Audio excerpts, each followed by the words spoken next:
Hello and welcome to your in-depth weekly horoscope for week commencing the 9th of January for the Sun or the Ascendant. Thank you so much for joining me. As ever, I'm going to give you some broad strands to look out for that we can all relate to collectively, but please stay with me. I will then dive deep to give you, in forensic detail, all the ins and outs of each of the zodiac signs. Now, if you're new to my channel, thank you so much for joining me for this first time. If you'd care to subscribe, I'd be really grateful. Please click or tap on the bell notification symbol. If you're a returning viewer, thank you so much for joining me again. If you would like to know what the year ahead holds for you based on your individual astrology as opposed to this zodiac forecast, if you do give me 3 pieces of your personal birth data of time, date and place of birth, my 12-month forecast, and in my special package your life roadmap report at 30% off, can give you searing insights in how to manage that period, but also get deeper understandings of some of the patterns that have played out in your life over a long period of time. Now, within that, I'm also giving free zodiac forecast, a Chinese and Indian forecast for the whole of 2023. Please see the link below. Now, in terms of the astrology, Venus is forging a quite beautiful link with Mars, but they're both in air signs. So Venus in Aquarius can be a bit more detached. It also can see some unusual relationship scenarios. But Mars, of course, has been retracing its steps in the sign of Gemini, also Aries, since the 30th of October and moved into that part of the zodiac on the 20th of August. So the fact that they're collaborating so well is really lovely.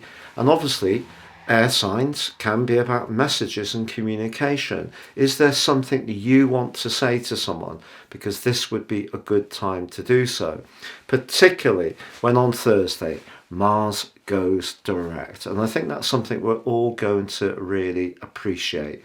It's going to move into the sign of Cancer on the 25th of March. But if things have slowed down for you and have felt that nothing was really moving forwards in the way you've wanted, this will really help. But also from Monday to Wednesday, Mercury replaces the Sun in a sparkling angle to Uranus. Last week, the Sun and Uranus were urging us to try something different. Now Mercury's asked us to think about something different, but in a very practical way, because both are in Earth signs. So it's about being more innovative around our resources. Now, as the week draws to a close, there is a quarter moon in the sign of Libra. Very much about balance and, of course, about relationships. But the Sun, by that point, moves into a conjunction with Pluto.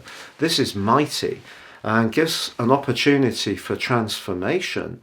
But because the ascendant energies of Libra, it's very much about how we relate to people, doesn't necessarily correlate well to the power and the more orthodox approach of the Sun in Capricorn, and the energies of Pluto, which can be about transformation. So a relationship in a professional context may come into focus very strongly as the week draws to a close.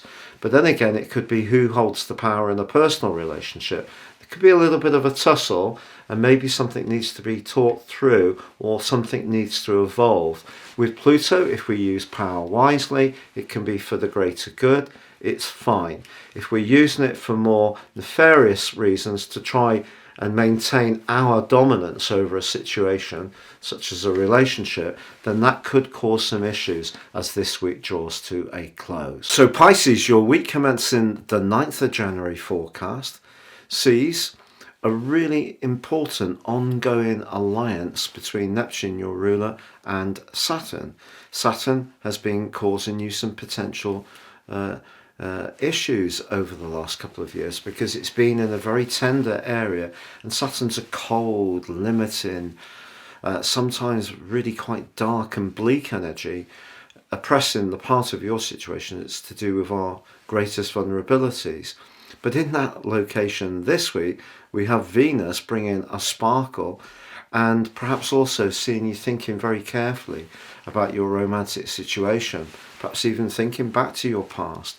But it's linking in a very charismatic way to Mars. And of course, Mars and Venus are the joint planets of relating. Mars the thrust, Venus much more the more empathetic and sensual side of the equation. So Mars and its forward motion from Thursday for you is in house 4, which is a lot to do with where you live, home, and emotional issues. If you have found yourself particularly defensive since the 20th of August last year, it wouldn't be a complete surprise because Mars in the 4th house isn't an easy fit. Essentially, it's the same as having Mars in Cancer, which is in full, which is not such a great location. Of course, it's been in the sign of Gemini, which is about how we express our ideas, and maybe the way you've been interacting with some family members. Maybe there has been some cross wires. And with Mars squaring with Neptune through October, November, the first week of December, Mars in retrograde from the 30th of October, it has been rather a slowing down period, and you may have felt a lack of movement. So the fact that Mars goes forwards this Thursday, Venus takes some of the pressure off you that Saturn has been asserting. All good news story. And then the Sun aligns with Pluto right on the last day of this week, and that's asking you to think very carefully about your long-term future, but also the people that you're friendly with, because Venus in the 12th house can see us bring to a close a relationship that isn't working very well.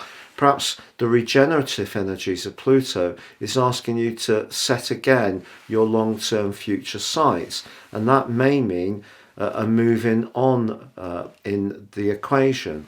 Now, of course, the quarter moon, which occurs in Libra, that's very deep and passionate. If there is anyone in your friendship circle that you feel somewhat controlled by, this person may be a little bit of a jealous type of person, or is trying to compete with you or imitate you in some way. That kind of stuff could irk you a little bit in the following week.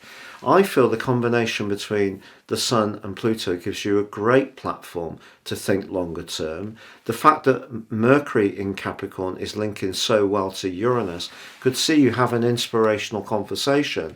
And it may be a friend who doesn't actually expect anything from you, one of those people who's very undemanding, but actually very honest about how they see your situation. And because of Mars going forwards, perhaps the conversation you have, even if it's around a sensitive subject, could actually clear the air, and that helps you to have much greater clarity about what you do want in terms of that longer term hope.